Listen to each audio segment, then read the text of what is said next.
Dating after 60 is a very interesting topic. Everyone's got a point of view about it, how to approach it, how to get into the real world of dating. And I've got some ideas on one particular suggestion, one piece of advice that I think works. And you may agree with it, you may disagree with it very strongly. But I want to put it out there for discussion and see what you think. Now, my name is Margaret Manning. I'm with 60andMe, and I'm really happy that you're here today. Thank you so much for tuning in. It's going to be a good conversation, so I really want to put forward some ideas. In fact, I've got 3 different pieces of advice for creating dating opportunities over 60. Okay, now Bette Davis, famous actress, said, getting older isn't for sissies. And she was right. And dating after 60 isn't for sissies either. This is a very challenging world. I mean, one of the things, of course, is that there are fewer men than there are women. That just statistically, there are fewer men.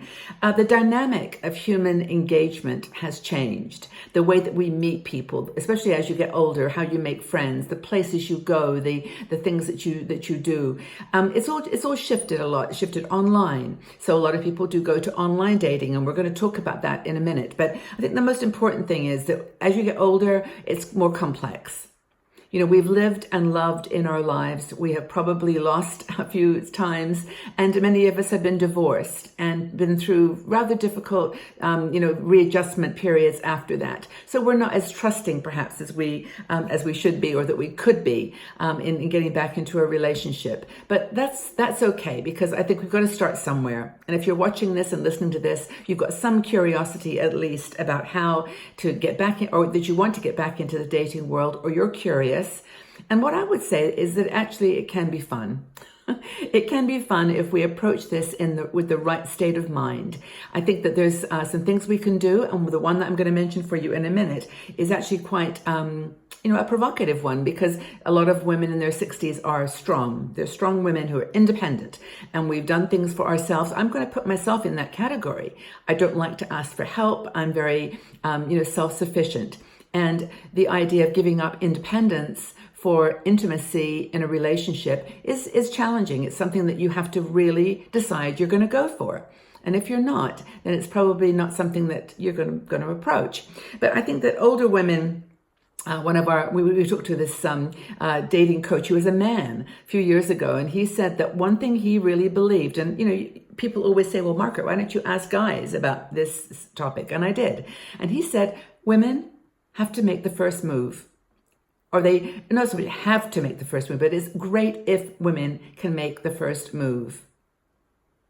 Now, a lot of women will say, well, why do I have to do that? I mean, I'm not going to chase after a man. I'm not going to run. But he's a guy, and he says this is something that really uses you underestimate how nervous men are about making a contact. He said, if you've got the outgoing personality and the ability to just start a conversation, just to chat, you would be surprised, he said, how much progress you can make in getting a conversation going. So you can turn a simple conversation into a dating opportunity. This is what David says. So we're chatty. This is partly one of the things that we do really well. We can talk, we can maneuver ourselves in conversation. And there's nothing like serious about just asking someone, what are the chocolate cakes like here at this coffee shop? Or what do you recommend for my sweet tooth? Or just something. And if he says, oh, I'm just waiting for my wife, or, I don't know of any idea, I don't like chocolate cake. No problem. Just move on to the next situation. So he says, there are 3 ideas for creating dating opportunities. Okay, are you ready for this? And they're pretty simple. No big surprises here. The first one is smiling. Smile graciously. Just smile naturally. And you'd be surprised, making eye contact and smiling. Sometimes people look at you like you're kind of strange, like, why is she smiling? But often they will smile back. So smiling graciously and genuinely is his first thing. The second is approach men first. If someone's sitting there by himself, you can say, can I join you for coffee? It's about the coffee shops, are easy to just sit down with people. Just may I join you? And, or just seek out places where you might find men to just make a contact. I know I read somewhere once that going to what do you call them, the home-based places where people are doing repair work and kitchens and whatever. There's a lot of guys always hanging out there, and you can always ask for advice. I mean, and there's nothing serious about it. It's not that you're trying to maneuver a conversation. It's just genuine. Just try connecting. The third thing, and this is the one that people are going to go, no, I don't want to have to do this. Why? Because, well, I just don't want to do this. It's too weird. And that is, drum roll, is to learn the art of flirting. Just flirt. What's wrong with that? I mean, a lot of women will say, I don't want to run after a man, or I don't want to chase after a guy. What's the point? If he doesn't want to come to me, then what's the point? But a male dating coach is telling us, go ahead and try to flirt. This is what younger women do. We always, complain about the fact that men over 50, over 60 only want to date younger women. Well, maybe part of that is because they're a little bit flirtatious. They want to get his attention. They want him to know that he's kind of important to them, that they want to get to know him. And that makes any person, not just a man, but it makes anyone feel wanted and if you're interested. So just practice. Practice flirting. I mean, to be honest with you, I'm not very good at it anymore either. But sometimes I have a go. And sometimes it's easier with younger guys. And I do that really just for fun, because it kind of puts them off sometimes, but I'm not openly seductive, but although you could be, but just to get to know them and actually half the time they start talking and they think, wow, this is an interesting person, and they start enjoying the conversation. You've done stuff in your 60s, right? You've lived life.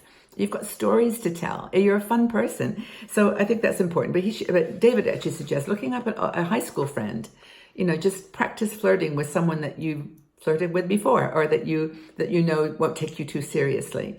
And to be honest with you, I do have one person that I do this with, and we have a lot of fun. It depends how much wine he's drunk as to how far he'll go with the conversation. He lives miles and miles away. But the point is, it's fun. It's fun to practice flirting. And it just makes you feel good sometimes. Now, I'm not being flippant about this. I know this is a topic that a lot of women you probably left me by now, no doubt, because you're thinking, this woman is like, two 1970s, two 80s. She's way back in the past, and what's the point? But I'm honestly just putting out some ideas, like what ifs? What other ideas do you have? I really would like to know how you would suggest approaching, and connecting with strange men that you don't know. So, thing is, go to your class reunion. That's always a good thing, because the number of people that I have known, I could list 3 or 4, who have gone to their high school reunions, met people that they used to have a mad crush on or have a date, even dated, and now they're back together. And I know 2 couples have got married, and they are so happy because they just reconnected where they left off 40 years ago. And it's quite amazing. So that's one thing. Go onto LinkedIn and some of those more professional networks. You'll find lots of people there that you've known from business associations. Just go back and say, hey, I'm single now. Do you know anyone that might want to go out and have a tea or coffee, have a drink? And they're workers, they're people you worked with, so they know you. And they say, oh yeah, by the way, I have a guy just divorced, whatever, a friend, I'll connect you to on LinkedIn. LinkedIn isn't just for business, and it's not just LinkedIn. There's of course Facebook is a little tricky, and some of those are maybe not the best place. But I would say LinkedIn is a good one, because it starts off as a professional platform, and then you can go from there. So anyway, back to conversations. Strike up a conversation in the coffee line, in the shop. I learned this actually when I was traveling. Just to reach out, and don't sit down in the coffee shop and the first thing you do, pull out your phone. It's like a little security blanket. It's like your little blankie when you're a baby. Yes, of course you can do this. I'm not telling you what to do, but I'm saying try that. Don't pick up your phone. Have a book if you want, or a newspaper, or a piece of paper. Just pretend you're writing something. But you don't have to immediately go right onto the paper or the phone and shut yourself off.